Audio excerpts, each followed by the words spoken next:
My husband caught me cheating on him with another man, and his reaction was intense. Consequently, he was sentenced to 7 years in jail, and now my entire family despises me. I've shattered our once happy family, and I can't help but acknowledge that my actions were selfish. Every night, I repeat this self-condemnation while sitting in the silence of my empty home.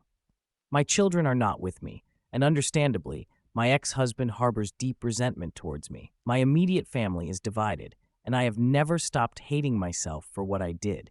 My selfish act took place in 2015, and I've just turned 39. Reflecting on my past, I realize I didn't fully appreciate my ex-husband. He consistently praised my looks, paid attention to our intimate life, and cared for me, treating me as an equal partner rather than putting on a pedestal. Our relationship, spanning 20 years, began as high school sweethearts and evolved into a deep, exclusive love.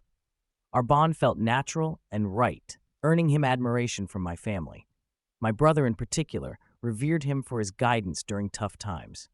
He was a man others relied on in their moments of need, always ready to lend a hand. Throughout our years together, he was genuinely a good person, and we raised two determined boys. At the time of the incident, our children were in their teenage years. I had gained weight and felt self-conscious, but my ex always reassured me of my beauty. We rarely argued, but when we did, it usually centered around our sex life, or rather my lack of interest. The things I declined to do in bed were not due to a lack of desire, but more a matter of not being in the mood, something he understood. When I turned 39, my birthday marked a new phase for me. I had spent a year in the gym, practicing yoga and Pilates, and my efforts had transformed my body from 180 to 135 pounds. This was a significant change for me, as I had always been on the heavier side. My ex-husband had also joined me in the gym, albeit less frequently, and he had managed to shed some weight, going from 260 to 225 pounds, sculpting his physique. Despite my improved appearance, my ex-husband couldn't keep his hands off me. However, for some inexplicable reason, I still wasn't in the mood. He tried everything, taking me out to dinners, dancing, and going on regular walks. He continued to help around the house, and his eyes still held the same love and desire for me after 2 decades together. Any woman would have longed for that kind of attention, but mentally, I remained disinterested. At the time, I attributed my disinterest to early menopause, since we only engaged in intimacy 2 or 3 times a month, and it was usually a quick affair. However, my ex-husband desired more, and no matter how hard he tried, I just couldn't reciprocate his feelings. He suggested couples counseling, but I stubbornly refused. My selfishness began to emerge shortly after my birthday. A new, slightly younger, and attractive manager started working in my office and showed interest in me. At first, I dismissed his advances, but our interactions evolved from casual chats to flirting. Even though I showed him my wedding ring, I couldn't resist responding to his flirtations and started sharing personal details about my life. Gradually, he occupied more of my thoughts. In hindsight, I see that this was an emotional affair, something I didn't acknowledge then. My ex-husband began to notice something wasn't right. We ended up having a big argument, which I believe I started.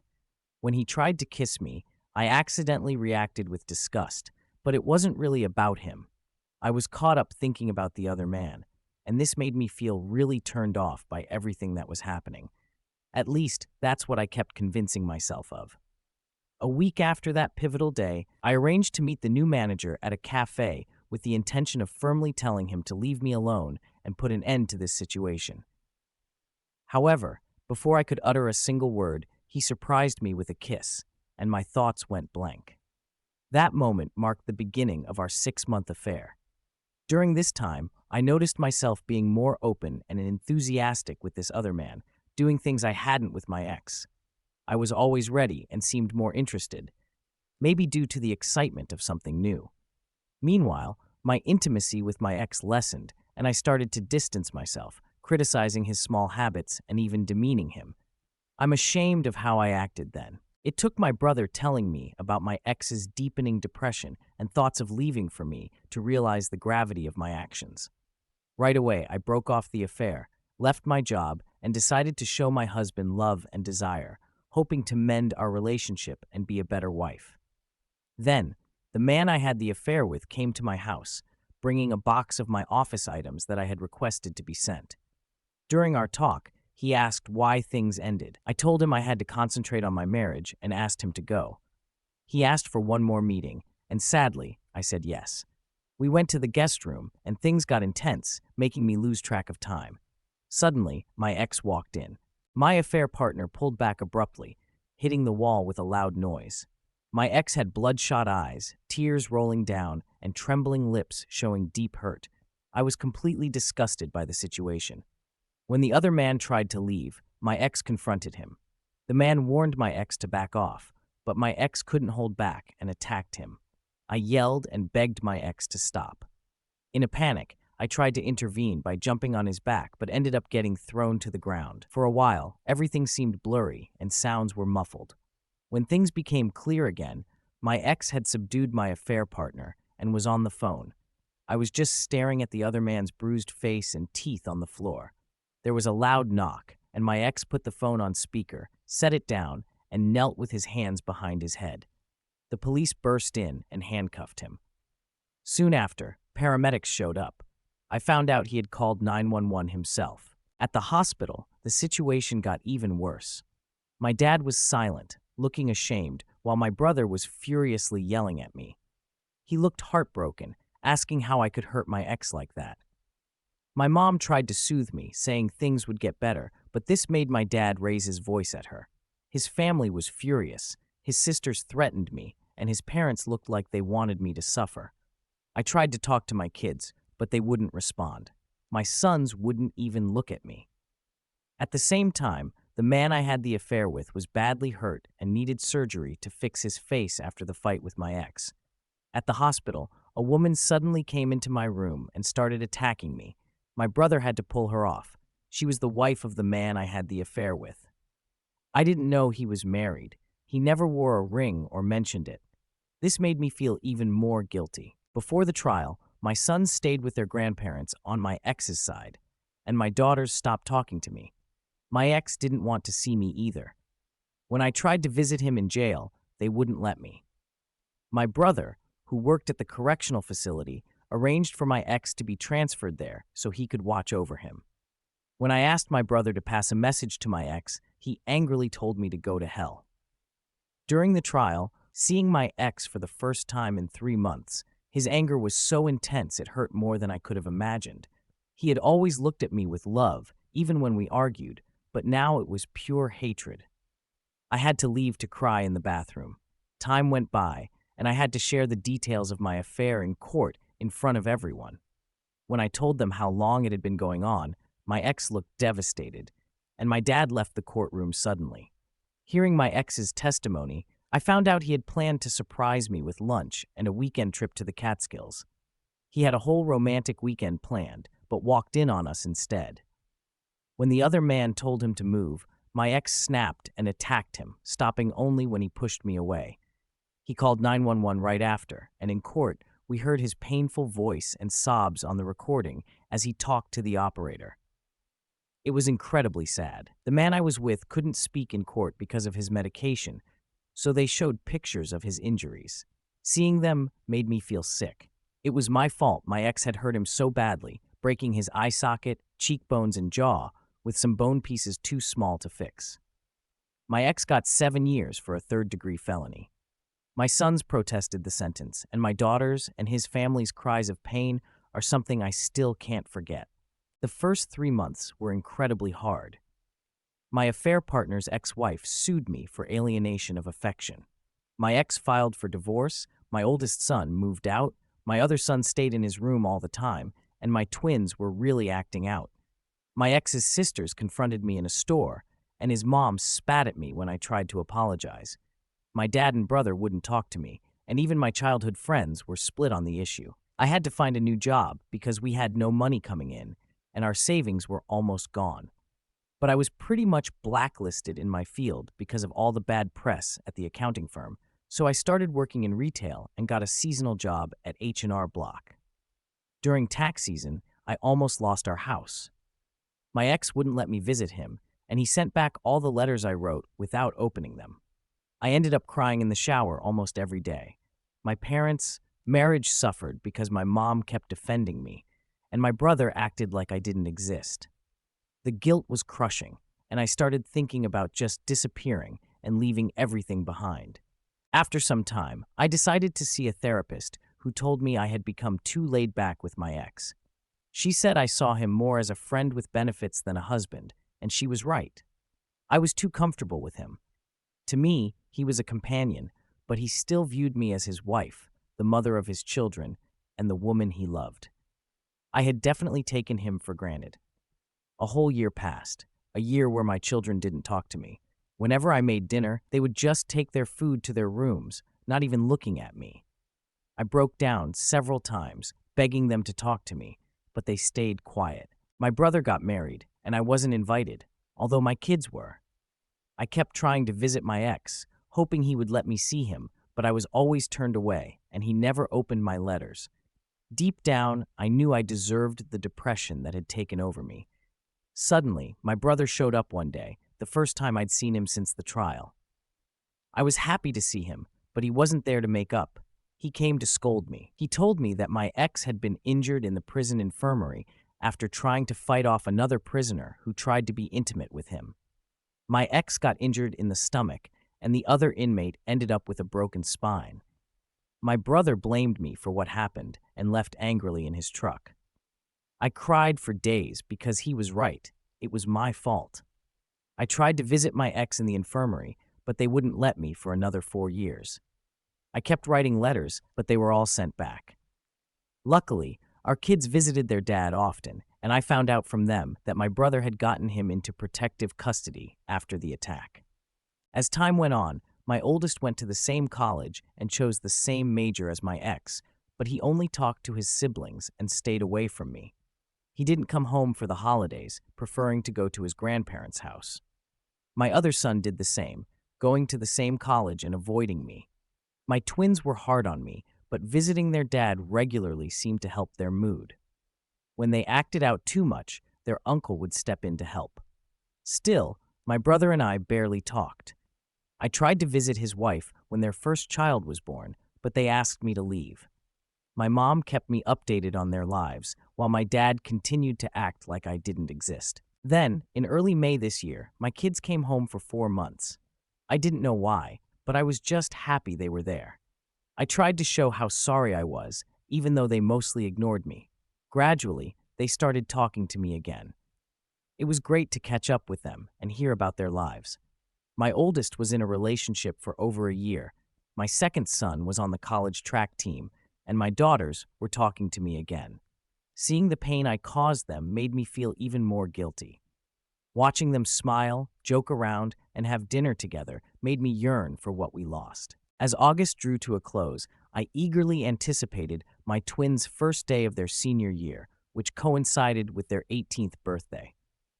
I shared my enthusiasm for their birthday celebration and outlined my plans. Surprisingly, my girls requested to celebrate it on a different day without hesitation. Their request left me bewildered because I thought we were making progress in rebuilding our relationship. When I inquired about their reasoning, one of them responded, "Because Dad is throwing us a party, and I don't want you near him." This statement caught me off guard, and I sought clarification on when their father had been released. They informed me that he had been released at the end of April due to good behavior. Tears welled up in my eyes upon hearing this news, and it shattered me further.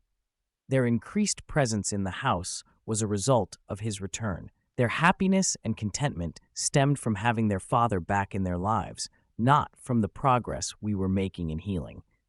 They had him back. I asked about his living arrangements, and they disclosed that he was residing with my brother.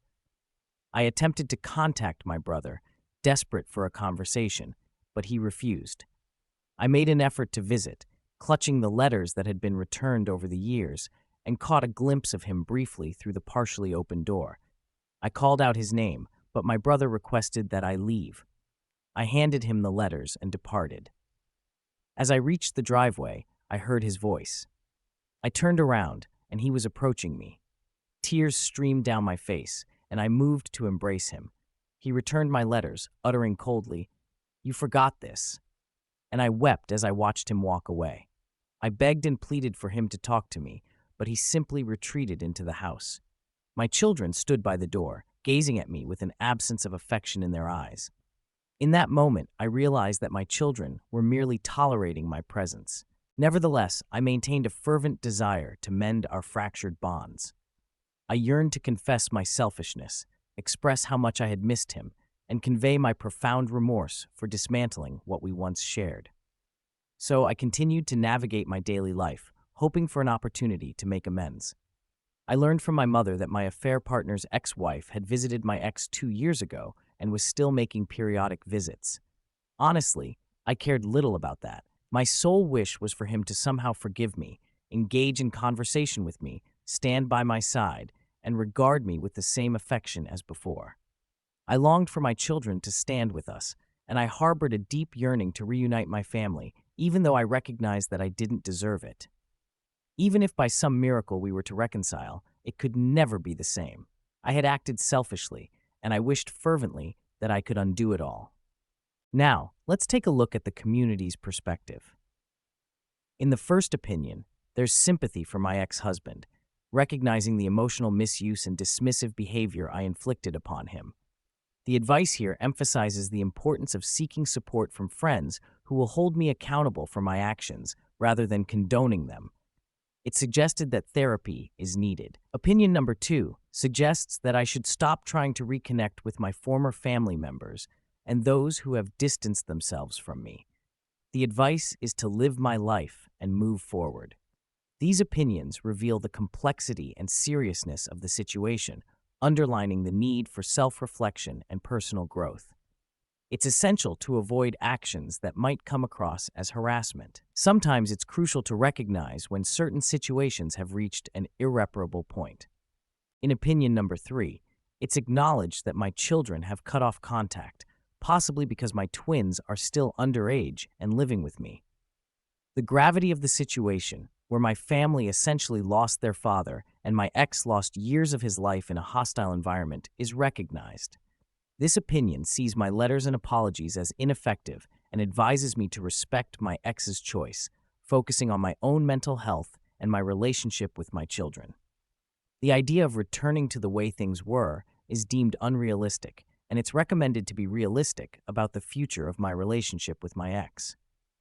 In summary, opinion number 3 advises acceptance of the situation, personal growth, and a focus on rebuilding relationships with my children. All right, that was a fun story. Now let's move on to another exciting one. Stay tuned and let's dive in. I, a 28-year-old man, recently went through a divorce with my ex-wife, a 25-year-old woman, after being married for 2 years. I first met my wife when we were in college. At that time, I was ahead of her in class, and after becoming friends, I graduated, but we kept in touch. Luckily, I quickly found a well-paying job a few months after graduating. During this period, my wife and I grew closer, and I occasionally provided her with financial support to help her with her needs. Even though we weren't officially dating, we became intimate, essentially having a friends with benefits relationship. Over time, I developed strong feelings for her, and we eventually started dating officially. While we were dating, our relationship had its fair share of highs and lows. Looking back, I should have seen these challenges as warning signs. However, because I was deeply in love with her, I believed that my positive influence would eventually lead to her changing for the better. I wasn't the type of boyfriend who constantly argued or fought, but my wife often was. She would argue about virtually everything, even over trivial matters that shouldn't have resulted in arguments. She had a defensive personality and struggled to admit when she was wrong, even when it was clear she had made a mistake. Despite these challenges, we continued dating for 2 years with a few breakups along the way, and eventually, we got married. Apart from her defensive nature and difficulty managing her anger, my wife was a good person. She took care of me, met my needs, and looked after our home. Additionally, she excelled in managing finances, which was a skill I lacked. However, in the first year of our marriage, a situation arose that nearly tore our marriage apart. I had a female colleague at work with whom I was close. We would have lunch together, and sometimes I would give her a ride home after work. My wife was not comfortable with this arrangement, despite being familiar with my colleague. No matter how much I tried to explain that there was nothing romantic between my colleague and me, my wife remained unconvinced and disapproved of our interactions. One day after work, I offered to give a few of my colleagues a ride to the bus station, as I often did. A female friend of mine chose to sit in the front with me. Unexpectedly, my wife suddenly emerged from where she had been hiding and physically attacked my female colleague. She caused a chaotic scene at my workplace, and I almost lost my job due to her actions. My wife seriously injured my female colleague, even pulling out her hair. Ultimately, I had to cover all the hospital bills and pleaded with my colleague not to press charges. This incident was one of the most embarrassing moments of my life. When I confronted my wife at home, she showed no remorse. Instead, she claimed she knew I was cheating on her and hurled insults at me. I couldn't fathom where all these accusations were coming from because I had never been unfaithful to her, not even when we were dating. I made a sincere effort to remain faithful, but she would accuse me of infidelity at the slightest opportunity. But the problems didn't end there. She constantly invaded my privacy. I often woke up to find her going through my phone, and if I protested, she would hand me her phone and tell me to go through it as well. For 2 years, I endured this, believing that her behavior stemmed from insecurity and a fear of losing me because she loved me so much. Little did I know that she had been steadily cheating on me and deceiving me the entire time. Furthermore, when she handed me her phone, I never actually checked it because I trusted that she had nothing to hide. In reality, she had secrets hidden away. My line of work required occasional travel to meet with clients, and every time I informed my wife about an upcoming trip, it inevitably led to an argument. The primary reason for these fights was her claim that I didn't spend enough time with her, and she disliked my frequent traveling. So the last time I traveled, this was before I discovered her hypocrisy. I finished my business with a client a day ahead of schedule and decided to return home to surprise my wife, knowing she wasn't pleased about my travels. When I arrived home, the house was quiet, but I noticed a pair of sneakers in my living room that didn't belong to me. As I walked down the corridor, I saw a shirt just outside our bedroom door. The bedroom was slightly ajar, and when I opened it to investigate, I found my wife and my closest college friend in bed together. They were both unclothed and cuddled up, sound asleep and snoring, indicating they had just been intimate. Wow, I was completely shocked and devastated. I couldn't believe that my wife, who had accused me multiple times of cheating when I was innocent, was actually having an affair with my friend. In that moment, I felt a strong urge to confront them, but I realized that doing so would only make things worse. Instead, I took out my phone and discreetly snapped several pictures of them. Then I left the house. While they were still asleep, I shared their pictures in my wife's family WhatsApp group and sent them to our close friends and even the people who knew my college friend. By the time they woke up, almost everyone in our social circle had seen those pictures and sent them angry messages.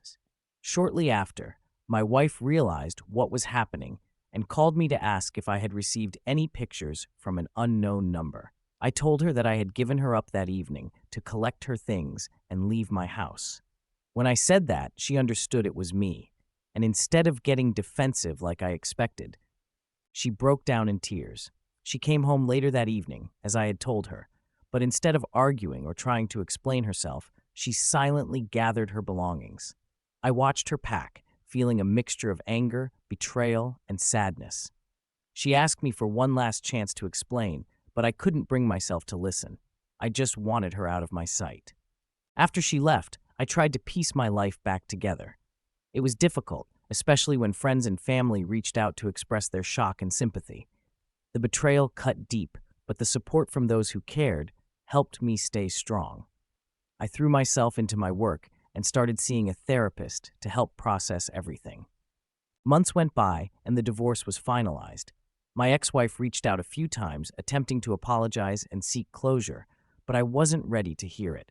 I needed space and time to heal. I focused on myself, trying to find happiness and stability again. One day, while scrolling through social media, I saw a post from my college friend, the same one who had betrayed me. He had moved to another state and was now in a new relationship. It stung to see him happy after what he had done, but I decided it was time to let go of the anger. Holding on to it was only hurting me more. As I continued therapy, I began to see the importance of forgiving myself for not seeing the signs earlier and for trusting the wrong people. It was a slow process, but I started to rebuild my self-esteem and confidence. I reconnected with old friends and even started dating again, cautiously optimistic about the future. Eventually, I received a letter from my ex-wife. She had moved away and wanted to share her side of the story. She explained that her insecurities and fear of losing me had driven her actions, and she deeply regretted everything. She didn't ask for forgiveness, but wanted to acknowledge her mistakes and wished me well. Reading her words brought a sense of closure I hadn't realized I needed. I felt a weight lift off my shoulders, and for the first time in a long while, I genuinely hoped she found happiness and healing in her own life. With time, I learned to trust again. I entered a new relationship, one built on mutual respect and open communication. My journey had been painful and challenging, but it also taught me valuable lessons about love, trust, and resilience. In the end, I emerged stronger, ready to embrace the future with a hopeful heart.